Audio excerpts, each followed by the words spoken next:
Hi friends, నేను చెప్పేది వినండి. ఇక్కడ అందమైన చెరువు ఉంది. ఈ అందమైన చెరువులో ఒక మొసలి, ఒక తాబేలు ఎన్నో ఏళ్ళ మింటి నివసిస్తూ ఉన్నాయి. ఈ చెరువులో ఎన్నో ఏళ్ళ మింటి మొసలి, తాబేలు కాపురం చేస్తూ ఉన్నాయి. కానీ అవి రెండు ఫ్రెండ్స్. ఆ రెండు ఫ్రెండ్స్ అయితే ఆ మొసలి, తాబేలు ఈ నీళ్ళల్లోకి ఏ జంతువు రానియకుండా కాపలా కాస్తూ ఉంటాయి. ఈ నీళ్లు తాగాకి ఏ జంతువు వచ్చినా మొసలి పట్టుకొని తినేది. అందుకై జంతువులు ఏవి నీళ్లు తాగేదానికి రాకుండా చాలా జాగ్రత్త పడుతున్నాయి. ఎందుకంటే ఈ చెరువులోకి రావాలంటే చాలా భయం వేస్తూ ఉంటుంది. కానీ ఈ చెరువులో నీళ్లు ఒక్కసారి తాగితే ఇంకొకసారి మర్చిపోవు, అంత రుచిగా ఉంటాయి ఈ నీళ్లు. కానీ నేను చెప్పేదేమంటే ఈ ఆడ ముందర కనపడుతుందే నల్ల గుట్ట ఒకటి, ఆ గుట్టలో ఒక నక్క ఉంటుందన్నమాట. ఆ నక్క ఎన్నో తూర్లో ఈ చెర్లేకి నీళ్లు తాగేదానికి వచ్చి మొసలి భారీ నుండి తప్పించుకొని వెళ్ళిపోయి ప్రాణాలు దక్కించుకుంది. ఆ మొసలికి ఎదబాడి ఆ నక్క నీళ్ళకు వచ్చేదే మర్చిపోయింది. కానీ అనుకోకుండా ఒకరోజు నీళ్లు తాగేకి నక్కకు ఎక్కువ దప్పికైంది. తప్పనిసరిగా వచ్చింది నీళ్లకు.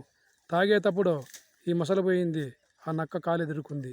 కానీ అక్కడ ఇడిపించుకోలేక ఇక్కడ ఇడిపించుకోలేక నక్క నానా తిప్పలు పడి ఎట్లో గట్ల తప్పించుకొని పారిపోయింది.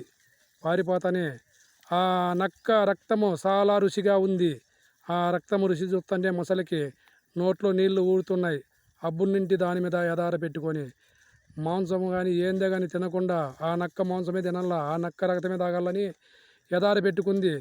ఏంది మాట్లాడకుండా సైలెంట్గా ఊరికే ఉంది మొసలి. తాబేలు ఆలోచన చేసింది, ఏం మిత్రమా మోనాళ్ళు అవుతుంది, మాట్లాడవు, నీళ్ళు తాగవు, ఏమీ తాగవు, ఎందుకు అట్లా ఉండవు అని అడిగింది. అప్పుడు ఏం జరిగిందంటే, నేను నీతో చెప్తే నువ్వు ఆడుతావా తీడుతావా అని చెప్పింది. అయ్యా చేతనైన సాయం చేస్తా, ఏం జరిగిందో చెప్పయ్యా అని అంట. సరే చెప్తా విను. ఆడ కనపడుతుంది ఆ గుట్ట. ఆ గుట్టలో ఒక నక్క ఉంది. ఆ నక్క మన చెర్లేకి నీళ్ళు తాగేకొచ్చింటే దాని కాలు ఎదురకుండా దాని రక్తము నానా రుచిగా ఉంది. ఎట్లయినా కానీ ఆ నక్కను తినల్లా, దాని మాంసం కొరకల్లా, అంతవరకు నాకు నీళ్లు నిద్ర ఏంది ఉండదని అంట. అయ్యా అది జరిగేది కాదు, అది ఆడ ఒట్టిగడ్డల్లో ఉంది, మనం నీళ్ళలో ఉండాము. నువ్వు ఆశ నిరాశ అన్నీ చేసుకోవద్దు. నా మాటిని ఏదో అన్నము తిని బూ తిని సైలెంట్గా ఏదో బతుకున్నాము, తలో గింజ దాగి, దాని మీద ఆశలు పెట్టుకోవద్దని చెప్పింది. నువ్వెన్ని చెప్పినా నేను వినేవాడిని కాదు. ఎట్టి పరిస్థితుల్లో దాన్ని మాంసం కొరకల్లా, దాన్ని రక్తం తాగాలని ఎన్నో ఎండుమింటి ఎదురు చూస్తుండా. ఇది నువ్వు నెరవేరుతావా, నీ చేతన అవుతుందని అంట. సరేలేని చెప్పి తాబేలు ఆలోచన చేసింది.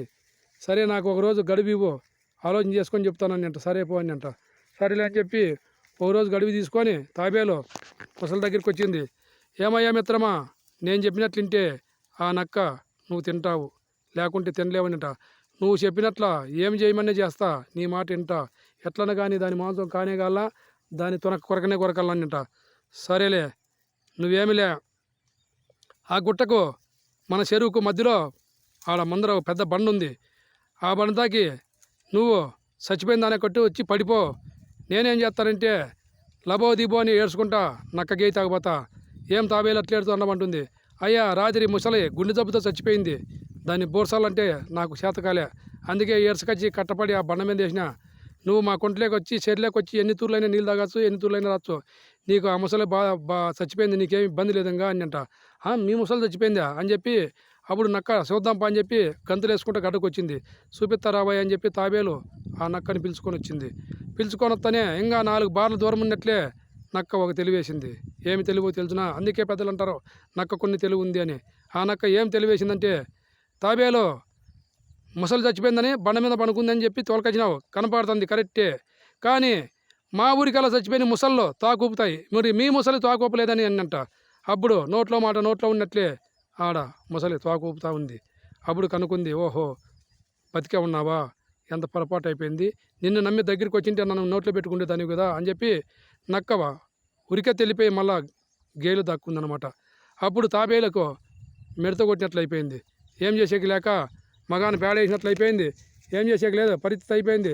సర్లేని చెప్పి ముసలితాకు వచ్చి కేకిచ్చి 4 తన్నులు తన్నంట. లేదా నీ అమ్మ ఎక్కడన్నా చచ్చిపోయిన తాకూపుతాయిరా, ఏందో తెలివిగా అది మాట్లాడింది, నువ్వు సైలెంట్గా ఉంటే దాని మాంసం తిందువు, ఇంకెప్పుడే కానీ ఆశలు పోవద్దు, నిరాశలకు అయిపోతాయి, సైలెంట్గా పోయి మన పని మనం చేసుకొని ఏదో బతుకున్నాము సైలెంట్గా అని చెప్పి చెంపలు వేసుకొని రెండు వచ్చి చెరులో హాయిగా బతుక్కుంటున్నాయి తప్పు తెలుసుకొని. బాయ్ ఫ్రెండ్స్, ఈ కథ నచ్చితే ప్రతి ఒక్కరు లైక్లు కొట్టండి, సబ్స్క్రైబ్ చేసుకోండి ఫ్రెండ్స్. ఇట్లా మీకు ఎస్పీ స్టార్ నాగభూషణం ఫ్రెండ్స్.